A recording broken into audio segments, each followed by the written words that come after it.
میری شادی 17 سال کی لڑکی سے ہو گئی۔ شادی کی رات ہی وہ بے ہوش ہو گئی اور میں شرم اور ڈر کے مارے کمرے سے باہر نہیں نکل پا رہا تھا۔ میری ماں نے کہا، اور کر لو چھوٹی عمر کی لڑکی سے شادی، یہ تو ہونا ہی تھا۔ اس وقت مجھے شوق لگا جب میری بیوی نے، میرا نام عمران ہے، میں ایک کھاتے پیتے گھرانے سے تعلق رکھتا تھا۔ میری عمر 30 سال ہو گئی تھی اور سب بہنوں کی شادی کے بعد اب میری شادی ہوئی۔ شادی سے پہلے میں اپنے دوستوں سے یہ بات سنتا آ رہا تھا کہ کم عمر بیوی کا بہت فائدہ ہوتا ہے۔ ایک تو وہ بے زبان ہوتی ہے، اس کو زیادہ سمجھ بوجھ نہیں ہوتی، جس رنگ میں اسے رنگ دو اس رنگ میں رنگ جاتی ہے۔ شوہر کی فرما بردار ہوتی ہے، اس کا ذہن کچا ہوتا ہے اور وہ تھوڑی خوف زدہ بھی رہتی ہے شوہر سے۔ اس کے مقابلے میں بڑی عمر کی بیوی بہت تیز ہوتی ہیں، وہ زیادہ سمجھدار ہوتی ہیں، چھوٹے چھوٹے معاملوں کو بڑا بنا کر پیش کرتی ہیں، لڑائی جھگڑا کرتی ہیں۔ اپنے دوستوں کی انہی باتوں کو سن کر میں نے فیصلہ کر لیا تھا کہ میں بھی چھوٹی عمر کی لڑکی سے شادی کروں گا۔ اس لیے آج میری شادی تھی اور میری عمر 30 سال تھی اور میری دلہن کی عمر 17 سال تھی۔ سر پر صحرا سجائے بے حد خوشی کے ساتھ میں اپنے کمرے میں داخل ہوا، جہاں پر میری 17 سالہ دلہن بیٹھی ہوئی تھی۔ شمائلہ بہت خوبصورت تھی، اس کے حسن کو دیکھ کر میں بہت حیران ہو گیا تھا اور بہت خوش بھی۔ میں اپنے دل کی دھڑکنوں پر قابو پاتے ہوئے آگے بڑھا اور اس کے سامنے بیٹھ گیا۔ نہ جانے کتنی دیر تک میں اس کے حسن کو دیکھتا رہا اور دل ہی دل میں خوش ہوتا رہا کہ مجھے اتنی کم سن اور اتنی خوبصورت بیوی ملی ہے۔ وہ چہرے سے ہی بہت خوبصورت لگ رہی تھی۔ میں پہلے اسے نہیں ملا تھا، صرف تصویر دیکھی تھی، لیکن وہ تصویر سے بھی زیادہ خوبصورت لگ رہی تھی۔ میں نے محسوس کیا کہ اس کے ہاتھ پاؤں کانپنے لگے ہیں، وہ بہت خوف زدہ بھی تھی۔ شاید اسے ڈری سہمی ہوئی دیکھ کر مجھے خوشی ہو رہی تھی۔ اسی طرح کی بیوی مجھے چاہیے تھی، جو شوہر سے ڈرے۔ شوہر کے سامنے شیر بن جانے والی بیوی مجھے بالکل بھی پسند نہیں تھی۔ میں اس کے ڈر اور کپکپاہٹ کو خوب انجوائے کرنے لگا۔ مجھے دوستوں نے کہا تھا کہ زیادہ تعریف مت کرنا، سر چڑھ جائے گی، اسی لیے میں نے اس کے حسن کی کوئی خاص تعریف نہیں کی۔ سوچا اس ڈری ہوئی لڑکی کو تھوڑا اور ڈرا دیا جائے۔ میں نے یوں ہی اپنے فون پر 30 سیکنڈ کا ٹائمر سیٹ کیا۔ 30 سیکنڈ کے بعد میرے فون پر رنگ ٹون بجی۔ میں فون سننے کمرے میں ایک سائٹ پر چلا گیا اور فون پر کسی سے بدتمیزی سے پیش آنے لگا کہ جیسے بہت غصہ کر رہا ہوں۔ میں نے کہا کہ آج میری شادی ہے اور تمہیں یہ وقت ملا ہے بری خبر سنانے کا۔ تمہیں پتہ نہیں ہے میں کتنے غصے والا انسان ہوں۔ مجھے لوگوں کا بک بک کرنا بالکل پسند نہیں ہے، اور جب مجھے غصہ آ جائے تو پھر میں یہ نہیں دیکھتا کہ میرے سامنے کون ہے۔ جو انسان مجھ سے اپنی خیر چاہتا ہے وہ میرے سامنے کبھی بھی جواب نہیں دیتا، اور تمہاری اتنی ہمت کہ تم مجھے باتیں سنا رہے ہو۔ آ کر میں تمہیں کل ٹھیک کرتا ہوں، سیدھا نوکری سے نکال دوں گا، کیونکہ غلطی کی میرے پاس معافی ہے ہی نہیں۔ جو باتیں میں اپنی بیوی کو سنانا چاہتا تھا وہ ساری میں نے فون پر کسی اور کو سنا کر اصل اپنی بیوی کے کان میں ڈال دی تھیں۔ میں نے اس کو منہ دکھائی کی انگوٹھی دی تھی تو اس نے میرے ہاتھ سے لے کر سامنے رکھ دی۔ مجھے اس کی یہ بات بہت بری لگی تھی۔ میں نے اسے کہا کہ اسے پہن لو۔ اس نے کہا کہ انگوٹھیاں اسے پسند نہیں۔ اس کی بات سن کر مجھے کافی غصہ آ گیا تھا، لیکن میں اس حسین لمحوں کو غصے کی نظر نہیں کرنا چاہتا تھا۔ میں نے اس کا ہاتھ اپنے ہاتھ میں لینا چاہا تو وہاں پر کچھ ایسا ہوا جس کی میں بالکل امید نہیں کر رہا تھا، کیونکہ یہ تو کچھ زیادہ ہی ہو گیا تھا۔ میری بیوی نے اچانک سے ایسا چہرہ بنایا کہ جیسے بہت گرمی لگ رہی ہے۔ اس نے ایک ہاتھ سے اشارہ کیا کہ جیسے وہ بہت تکلیف میں ہے، اور وہ خوف کے مارے پل بھر میں ہی بے ہوش ہو گئی۔ اس کو بے ہوش دیکھ کر میں بہت پریشان ہو گیا کہ اب کیا کروں، کیونکہ اگر میں نے باہر جا کر سب کو بتایا کہ دلہن شادی کی پہلی رات ہی بے ہوش ہو گئی ہے تو سب لوگ اس بات کا کتنا غلط مطلب لیں گے اور میری کتنی بدنامی ہوگی۔ میں کسی سے نظریں ملانے کے لائق نہیں رہوں گا۔ اپنے طریقے سے میں نے اسے ہوش میں لانے کی پوری کوشش کی، اس کے منہ پر پانی کے چھینٹے مارے، اسے جھنجھوڑ کر ہوش میں لانے کی کوشش کی۔ جب وہ ہوش میں نہیں آئی تو میں پریشانی سے کمرے کے اندر ہی چکر کاٹنے لگا اور سوچنے لگا کہ کیا کروں، کس سے کہوں۔ میرے والدین تو پہلے ہی بڑی عمر کی لڑکی چاہ رہے تھے تاکہ وہ گھر کا سارا کام سنبھال سکے، سارا کام خوش اسلوبی سے انجام دے۔ میری والدہ کا کہنا تھا کہ 17 سالہ لڑکی بھلا کیا کام کرے۔ میری والدہ نے کہا کہ نہیں، ایسی بہو چاہیے جو کہ بہت سگڑ ہو اور سارا گھر سنبھال لے۔ سارے گھر والوں کی مخالفت کر کے میں نے صرف اپنی مرضی کی اور اسی لڑکی سے شادی کی۔ اگر میں کہوں گا کہ وہ بے ہوش ہو گئی ہے تو سب میرا مذاق اڑائیں گے کہ کم عمر کی لڑکی سے شادی کرو گے تو یہی ہوگا۔ جب پورا 1 گھنٹہ گزرنے کے بعد وہ ہوش میں نہیں آئی تو میں نے اپنے دوست کو فون کر کے ساری صورتحال سے آگاہ کیا تو وہ آگے سے ہنسنے لگا اور ہنس ہنس کر لوٹ پوٹ ہو گیا۔ اس کی ہنسی مجھے مزید غصہ دلانے لگی۔ میں نے اس سے کہا کہ یہ ہنسنے کا یا مذاق اڑانے کا وقت نہیں ہے، مجھے اس کی مدد کی ضرورت ہے۔ میں گھر والوں میں سے کسی کو کچھ نہیں بتانا چاہتا، بس کسی طرح وہ ہوش میں آ جائے۔ مجھے ٹھنڈے پسینے آ رہے تھے جنوری کی سردی میں۔ میرے دوست کی بیوی ڈاکٹر تھی، اس لیے میں نے اسے فون کیا تھا کہ شاید کوئی مدد ہو جائے، تو اس نے کہا کہ پریشان ہونے کی ضرورت نہیں، وہ کسی بہانے سے اپنی بیوی کو میرے گھر لا رہا ہے۔ اس کی یہ بات سن کر میں مزید پریشان ہو گیا کیونکہ شادی ختم ہو چکی تھی، مہمان اپنے گھر جا چکے تھے، گھر والے سونے کی تیاری کر رہے تھے۔ ایسے میں اس کی ڈاکٹر بیوی میرے گھر آ گئی تو کتنی خواری ہو گئی۔ میں جو اس سے مدد کی درخواست کر بیٹھا تھا، ایسے لگ رہا تھا کہ یہ بات میرے گلے پڑ گئی ہے اور فائدے کی بجائے الٹا نقصان ہونے والا ہے۔ میں نے اسے منع کر دیا کہ اپنی ڈاکٹر بیوی کو یہاں مت لانا، بلا وجہ میری خواری ہوگی، مجھ سے سوال و جواب ہوگا۔ اس نے کہا کہ ٹھیک ہے، پریشان ہونے کی ضرورت نہیں، وہ فون پر ہی میری اپنی بیوی سے بات کروائے گا۔ تو یہ بات مجھے زہر لگی اور میں نے اس کی ڈاکٹر بیوی سے بات کر لی اور اسے ہوش میں لانے کی ترکیب پوچھی۔ اس نے مجھے کہا کہ اس کے پیروں کی تلووں پر مالش کرو اور اس پر کمبل ڈالو کیونکہ سردی ہے، اس طرح اسے گرمائش ملے گی اور شاید وہ ہوش میں آ جائے۔ میں یہی سب کر رہا تھا لیکن میں بہت پریشان بھی تھا۔ میں نے یہ سب کر لیا لیکن پھر بھی اسے ہوش نہیں آ رہا تھا۔ میرا دوست پیچھے سے بڑبڑا رہا تھا اور اس کی بیوی مجھے طریقے بتا رہی تھی۔ میں نے اچانک سے کہہ دیا کہ اس کو ہوش آ گیا ہے، آپ کا بہت بہت شکریہ، کیونکہ میں اس صورتحال سے بہت تنگ ہو رہا تھا۔ انہوں نے کہا کہ چلو ٹھیک ہے، اب سکون سے سو جاؤ۔ دراصل میری بیوی ہوش میں نہیں آئی تھی۔ مجھے سمجھ نہیں آ رہا تھا کہ میں کیا کروں گا کیونکہ اتنی دیر تک بھی بے ہوش رہنا ٹھیک نہیں تھا۔ پریشانی میں ادھر ادھر چکر کاٹ رہا تھا۔ جب سائڈ ٹیبل کے کنارے پر مجھے کچھ چمکتا ہوا نظر آیا، میں نے دیکھا تو میرے قدموں تلے سے زمین نکل گئی کیونکہ یہ تو نیند کی دوا تھی اور اس کی دوا کا تھوڑا سا سفید رنگ سائڈ ٹیبل پر پڑے گلاس میں نظر آ رہا تھا۔ اس کا مطلب میری بیوی نے خود بے ہوشی کی دوا کھائی تھی اور ظاہر تھا کہ دوا کو اثر کرنے میں تھوڑا وقت تو لگا ہوگا۔ جتنی دیر میں اس سے باتیں کر رہا تھا اتنی دیر میں دوائی نے اثر کر دیا اور وہ بے ہوش ہو گئی، اور یہ دوائی اگر اس نے کھائی تھی تو پھر اسے کوئی بھی ہوش میں نہیں لا سکتا تھا۔ میں اپنی بیوی کو حیران ہو کر دیکھ رہا تھا کہ اس کو تو بہت معصوم ہونا چاہیے تھا لیکن یہ معصوم نہیں تھی۔ مجھے ساری رات سمجھ نہ آئی آخر یہ کیا ماجرا تھا جو میری بیوی نے اپنی سہاگ رات والی رات خود کو بے ہوش کر لیا تھا۔ کیا وہ میرے ساتھ وقت نہیں گزارنا چاہتی تھی؟ مجھے تو اس بات کی یہی سمجھ آ رہی تھی۔ صبح 5 بجے کا وقت تھا کہ دروازے پر دستک ہوئی۔ میں 15 منٹ پہلے ہی سویا تھا۔ بیٹھے بیٹھے ہی میری آنکھ لگ گئی تھی۔ میں نے باہر جا کر دیکھا تو میری امی تھی۔ اس وقت ان کو کیا کام تھا؟ ہمارے گھر میں تو کوئی اتنی جلدی نہیں جاگتا تھا اور آج ولیمہ بھی نہیں تھا کیونکہ ہم نے ولیمے میں 1 دن رکھا تھا تاکہ سب اچھے سے آرام کر سکیں۔ میری امی نے کہا کہ تم ابھی تک کمرے میں ہو، کیا کر رہے ہو؟ چلو یہاں سے۔ میں نے کہا کہ میری شادی ہوئی ہے، میرا کمرہ، میں یہاں پر نہیں ہوں گا تو کہاں ہوں گا؟ امی نے کہا جس دن شادی ہوتی ہے اس سے اگلے دن دولہا اور دلہن زیادہ دیر کمرے میں نہیں رہتے، صبح صبح کمرے سے جانا ہوتا ہے، نہیں تو برا سمجھا جاتا ہے۔ میں نے کہا کہ ٹھیک ہے چلیں چلتے ہیں۔ انہوں نے کہا کہ نہیں تم جاؤ، مجھے دلہن سے کوئی کام ہے۔ میں نے کہا کہ آپ کو کیا کام ہو سکتا ہے؟ جو بھی کام ہے وہ بعد میں کر لیجئے گا، وہ سو رہی ہے۔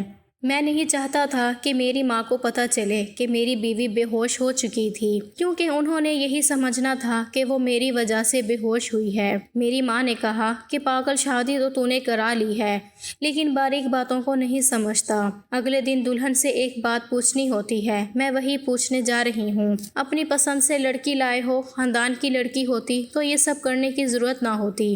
خاندان کی لڑکیوں کو پتہ ہوتا ہے کہ وہ کس طرح پلی بڑھی ہیں کیونکہ وہ آپ کی آنکھوں کے سامنے ہوتی ہیں، لیکن خاندان سے باہر سے لڑکی لائیں تو پتہ تو کرنا پڑے گا نا ٹھیک بھی ہے یا نہیں۔ اتنا تو میں بچہ نہیں تھا، مجھے میری ماں کی بات سمجھ آ گئی تھی، لیکن جب وہ پہلے ہی بے ہوش ہو گئی تھی تو بھلا اس بات کو کیا بتاتی۔ میں نے اپنی ماں کو بہت بہانے لگائے کہ میرے ساتھ چلیں، میں نے کپڑے بدلنے ہیں، مجھے پتہ نہیں ہے میرے کپڑے کہاں پڑے ہیں، مجھے بہت بھوک لگی ہے، مجھے ناشتہ بنا دیں۔ لیکن یہ سارے بہانے میری ماں کو شک میں مبتلا کر گئے۔ میری ماں نے مجھے ایک طرف دھکا دیا اور اندر چلی گئی۔ اب میں کمرے کے باہر ایسے کھڑا تھا جیسے آپریشن تھیٹر کے باہر بندہ کھڑا ہوتا ہے اور اسے پتا ہوتا ہے کہ کوئی بری خبر ملنے والی ہے۔ تھوڑی دیر بعد میری اماں باہر آئیں تو مجھے حیران ہو کر دیکھنے لگیں اور اچانک سے میرے کندھے پر تھپکی دے کر کہا، مبارک ہو تمہاری بیوی ٹھیک ہے۔ میرے قدموں تلے سے زمین نکل گئی کہ بھلا امی کو یہ سب کیسے پتہ چل گیا۔ میں فوراً واپس کمرے میں بھاگا اور سامنے کا منظر دیکھ کر میں بھی حیران پریشان تھا۔ میری بیوی کے کپڑوں پر خون لگا ہوا تھا، جسے دیکھ کر میری ماں تو مطمئن ہو گئی تھی، لیکن میرا تو چین برباد ہو گیا تھا۔ سمجھ نہیں آ رہا تھا کہ آخر یہ سب کیسے ہوا۔ میری بیوی تھوڑا بہت ہل رہی تھی، اس کا مطلب اسے ہوش آنے والا تھا۔ میں اس کی شکل نہیں دیکھنا چاہتا تھا، بہت غصے میں آ گیا تھا، اس لیے میں کمرے سے چلا گیا۔ پورا دن میں نے اسے بلایا نہیں تھا اور رات کو آ کر میں اپنے کمرے میں سو گیا۔ گھر میں یہی باتیں ہو رہی تھیں کہ دونوں خوش ہیں، لڑکی بہت اچھی ہے، ہمارا فیصلہ غلط نہیں تھا۔ ولیمہ بھی خیر سے گزر گیا اور رات کو جب میں کمرے میں داخل ہوا تو میری بیوی نے مجھے کہا کہ آپ کے لیے کھانا لگا دیتی ہوں، امی نے کہا تھا کہ ہم دونوں ساتھ کھانا کھا لیں۔ میں نے کہا کہ ساتھ کھانا کھانے کی کیا ضرورت ہے، باہر کھانا لگا دو، میں باہر آ جاتا ہوں۔ تو میری بیوی نے کہا، نہیں، امی کہہ رہی تھیں ساتھ کھانا کھانے سے محبت بڑھتی ہے۔ میں نے اپنی بیوی کی طرف دیکھا کہ محبت، میرے سامنے محبت کی بات ہی نہ کیا کرو، تم نے مجھے دھوکہ دیا ہے۔ میں نے تو تمہیں بہت معصوم سمجھا تھا، لیکن اس معصوم شکل کے پیچھے اتنا بڑا راز تھا، میں سوچ بھی نہیں سکتا تھا۔ سمجھ نہیں آ رہا کہ تمہارا کیا کروں، کیونکہ اب تمہارے ساتھ میری عزت کا سوال ہے۔ تمہیں گھر میں رکھنا میری مجبوری بن گئی ہے، لیکن تم میرے دل میں کبھی بھی داخل نہیں ہو پاؤ گی۔ میں نے تمہارے بارے میں کیا کیا خواب سجائے تھے اور تم نے میری ساری امیدوں پر پانی پھیر دیا۔ ہمارے بیچ تو کچھ بھی نہیں ہوا۔ پھر وہ ثبوت گھر والوں کو دکھا کر سب کی نظروں میں اچھی کیسے بن گئی؟ کیسے دکھایا تم نے وہ ثبوت سب کو؟ کیا ماجرا تھا اس کے پیچھے؟ اور شادی کی پہلی رات کیوں بے ہوش ہو گئی تھی؟ کیا میری شکل نہیں دیکھنا چاہتی تھی؟ اس قدر نفرت کرتی ہو تم مجھ سے؟ شادی کی پہلی رات تم نے بے ہوشی کی دوا کھا لی تاکہ میں تمہارے قریب نہ آ سکوں۔ بولو کس سے وفائیں نبھا رہی ہو تم جو ابھی تک تمہارے دل سے نہیں نکلا ہے؟ میری بیوی رونے لگی اور کہنے لگی، ایسی کوئی بات نہیں ہے، میری بات ایک دفعہ سن لیں۔ میں نے کہا، ہاں بولو کیا بات ہے؟ تو وہ آگے سے خاموش ہو گئی، کہنے لگی کہ میں آپ کو نہیں بتا سکتی، مجھے بہت شرم آ رہی ہے۔ تمہیں شرم کی پڑی ہے تو شرماتی رہو اور میں کچھ اور سوچ لوں گا۔ عجیب لڑکی تھی، بار بار کہتی تھی کہ میری بات سنیں، لیکن پھر بولتی بھی نہیں تھی۔ میں تو اس سے تنگ آ گیا تھا۔ شادیوں میں کچھ اور رشتہ دار ایسے بھی آتے ہیں جو شادی ہونے کے بعد بھی گھر میں ہی رک جاتے ہیں۔ ایسے ہی 3 رشتہ دار میرے گھر میں ہی رکے ہوئے تھے، ایک میری پھپھو اور ایک میری چاچی اور تائی۔ روز میری بیوی کو دیکھتی، میری بیوی کے کپڑوں پر خون لگا ہوتا، آپس میں ہنس ہنس کر باتیں کرتی اور کہتی، تمہارا بیٹا تو لگتا ہے بہت خوش ہے تمہاری بہو کے ساتھ۔ میری ماں بھی بڑے فخر سے سر اٹھا کر کہتی، ہاں ایسا ہی ہے، سارے لوگ مجھے خوش قسمت سمجھتے تھے۔ یہ باتیں ایک کھلا راز ہوتی ہیں، کوئی کسی کے سامنے منہ پر تو نہیں کرتا، لیکن سب کو پتہ ہوتا ہے۔ سب لوگ مجھے خوش سمجھ رہے تھے، لیکن اصل حقیقت تو میں ہی جانتا تھا کہ میں نے اپنی بیوی کو ابھی تک ہاتھ نہیں لگایا تھا۔ میری بیوی روز رات کو بچوں کی طرح روتی۔ جب میں اس سے کچھ پوچھتا تو مجھے بتاتی نہیں، بالآخر مجھے اس پر غصہ آ جاتا اور میں اسے مزید ڈانٹنے لگتا۔ اس بات پر مزید رونے لگتی اور سو جاتی۔ اب مجھے احساس ہو رہا تھا کہ مجھ سے غلطی ہو گئی تھی، مجھے سمجھدار لڑکی سے شادی کرنی چاہیے تھی۔ کم سے کم آج میری زندگی ایسی تو نہ ہوتی۔ اگر کوئی مسئلہ ہوتا، کوئی پریشانی ہوتی تو کم سے کم کھل کر بتا تو دیتی۔ اب تو میں یہاں تک سوچنے پر مجبور ہو گیا تھا کہ امی کو سب کچھ بتا دوں تاکہ وہی اس سے پوچھیں کہ اس کا مسئلہ کیا ہے، لیکن اس طرح بھی میری ماں نے مجھے تانے دینے تھے۔ تم ہی اس کو اٹھا کر لائے اور میری ماں سب کے سامنے سر اٹھا کر چل رہی تھی، اس کا سر جھک جانا تھا۔ ایک دن سوچا کہ جو ہوتا ہے ہوتا رہے، روتی ہے تو روتی رہے، میں اپنا کام کر دیتا ہوں۔ لیکن جس طرح کا اس نے منہ بنایا ہوتا تھا اور ایسے روتی تھی جیسے اس پر دنیا بھر کا ظلم ہو رہا ہے۔ میرا دل نہیں کرتا تھا کہ اس کے پاس بھی جاؤں۔ میں نے یہ معاملہ کسی اور کا معاملہ کہہ کر ایک ایسے شخص سے ڈسکس کیا، وہ نہ تو میرا رشتہ دار تھا اور نہ ہی میرا دوست تھا کہ وہ مجھے جج کرے۔ اس نے کہا کہ کچھ عورتیں بہت معصوم ہوتی ہیں، ان کو پتہ بھی نہیں ہوتا کسی بات کا، تو جس کی بھی تم بات کر رہے ہو اسے کہو کہ اپنی بیوی سے پیار اور محبت سے بات کرے۔ پیار اور محبت سے بات کرنے کا تو مجھے کوئی فائدہ نہیں ہو رہا تھا، لیکن پھر بھی مجھے اس سے بات تو کرنی تھی۔ ایک دن میں نے اسے اپنے پاس بٹھایا اور پوچھا کہ تم نے شادی کی رات کو خود کو بے ہوش کیوں کر لیا تھا؟ تو اس نے مجھے نہایت عجیب بات بتائی۔ اس نے کہا کہ میں نہیں چاہتی تھی کہ آپ میرے پاس آئیں، نہیں تو آپ کو مجھ سے نفرت ہو جاتی۔ میں نے کہا کہ مجھے تمہارے پاس آنے سے تم سے نفرت کیسے ہو سکتی ہے؟ تم میری بیوی ہو، ہم لوگ جتنا قریب آئیں گے اتنا ہی ہمیں ایک دوسرے سے محبت ہوگی، نفرت کیسے ہو سکتی ہے؟ تب اس نے مجھے کہا کہ میرا ایک بہت بڑا راز ہے، میرے گھر والوں کو آپ کے گھر والوں کے ساتھ ایسا دھوکہ نہیں کرنا چاہیے تھا، ان کو آپ کو یہ بات بہت پہلے بتا دینی چاہیے تھی، لیکن انہوں نے ایسا کچھ نہیں کیا۔ اگر آپ سمجھ رہے ہیں کہ میری زندگی میں کوئی اور شخص ہے تو ایسا بالکل بھی نہیں ہے۔ میں خود ہی اپنے لیے کافی ہوں، خود ہی اپنے لیے مصیبت بناتی ہوں، میں خود ہی ایک چلتی پھرتی مصیبت ہوں۔ جب میری بیوی نے کہا کہ زندگی میں اور کوئی مرد نہیں ہے تو مجھے اس قدر تسلی مل گئی۔ میں نے کہا کہ تم سچ کہہ رہی ہو؟ اس نے کہا کہ ہاں ایسا ہی ہے، بلکہ مجھے تو شادی نہیں کرنی چاہیے تھی، لیکن اب اس کی باتیں مزید الجھا رہی تھیں۔ میں نے کہا کہ دیکھو تمہارے ساتھ جو بھی مسئلہ ہے صاف صاف ایک ہی سانس میں مجھے سب کچھ بتا دو۔ میں تمہارا شوہر ہوں، میں وعدہ کرتا ہوں کہ میں تمہارا ساتھ دینے کی پوری کوشش کروں گا، میں ہر طرح سے تمہاری مدد کرنے کی کوشش کروں گا، بس مجھے مزید پریشان نہیں کرو۔ میں بہت پریشان ہوں، تم مجھے بہت اچھی لگتی ہو، میں تمہارے ساتھ زندگی گزارنا چاہتا ہوں، تم بہت خوبصورت ہو، تم بالکل ویسی ہو جیسا میں نے سوچا تھا کہ میری ہمسفر کو ہونا چاہیے۔ میری ان باتوں نے اس کو بھی مطمئن کر دیا، اور پھر اس نے مجھے ایک ایسی بات بتائی کہ میرے قدموں تلے سے زمین نکل گئی۔ اس نے کہا کہ مجھے ایک ایسی بیماری ہے، ایک ایسی بیماری جو اکثر عورتوں کو ہوتی ہے، اور ڈاکٹر نے پہلے ہی کہہ دیا تھا کہ اس بیماری کے رہتے ہوئے میں شادی شدہ زندگی کے لیے مناسب نہیں ہوں اور نہ ہی میری اولاد ہوگی، لیکن میرے ماں باپ نے لالچ میں آ کر اور مجھے اپنے سر سے اتارنے کی خاطر آپ سے میری شادی کروا دی۔ میری بیوی بیمار تھی اور اسے ایک بہت ہی خطرناک بیماری تھی، ایسی بیماری جو مجھے نہیں لگ سکتی تھی، لیکن اس کے لیے وہ بہت خطرناک تھی۔ لیکن پھر بھی یہ بات سن کر مجھے بہت تسلی ملی، کیونکہ جو باتیں میں سوچ رہا تھا وہ بالکل بھی نہیں تھیں۔ میں اگلے دن اپنی بیوی کو ڈاکٹر کے پاس لے گیا۔ ڈاکٹر نے بھی یہی کہا کہ ہاں یہ بیماری ہے اور اس کا علاج کافی طویل اور مہنگا ہوتا ہے، لیکن علاج ہو جاتا ہے۔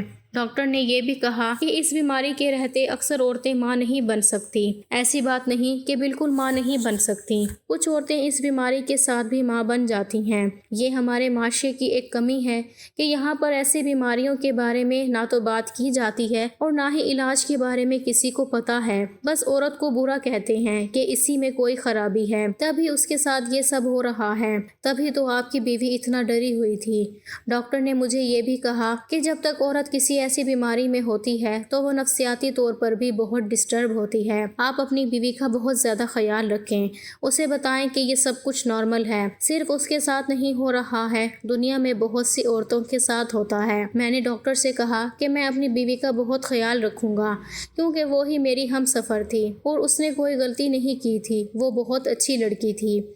میں نے اپنی بیوی کو بھی تسلی دی اور کہا کہ وہ یہ بات کسی اور کو نہیں بتائے، ہم کسی نہ کسی بہانے سے ڈاکٹر کے پاس جایا کریں گے، اور تم دوائی ٹائم پر کھانا، جتنا بھی خرچہ آئے گا میں کروں گا، کیونکہ میرے لیے تم اہم ہو، بس تم یہ بات کسی کو بھی نہ بتانا۔ اسے بہت خوشی ہوئی اور پہلی دفعہ گلے لگ کر رو پڑی۔ مجھے احساس ہوا کہ وہ میری ذمہ داری ہے اور میں نے اس کا بہت خیال رکھنا ہے۔ میں نے اپنی بیوی کا علاج شروع کروایا اور ساتھ اس کا بہت خیال رکھا۔ اس کی بیماری میں کمی آنے لگی اور اس بیماری کے رہتے ہمیں یہ پتہ چلا کہ وہ امید سے ہے۔ اس کے لیے 9 ماہ بہت مشکل تھے، ہم لوگوں نے بہت سی چیزوں پر ایک دوسرے کا ساتھ دیا، مجھے اس کا خیال رکھنا پڑا، لیکن میں نے یہ سب کچھ کیا، اور پھر اللہ نے ہمیں ایک پیاری سی بیٹی سے بھی نوازا۔ میری بیوی کی بیماری ختم ہو گئی۔ آخر میں یہی کہوں گا کہ ہر بار غلطی عورت کی نہیں ہوتی، کبھی کبھی عورت غلطی میں نہیں بلکہ ایک مسئلے میں پھنسی ہوتی ہے اور اس کو مدد کی ضرورت ہوتی ہے، اور ایک عورت کا محافظ مرد ہے۔ اسے اس لیے بنایا گیا ہے کہ مرد اس کا ہر معاملے میں خیال رکھے اور اس کی مدد کرے۔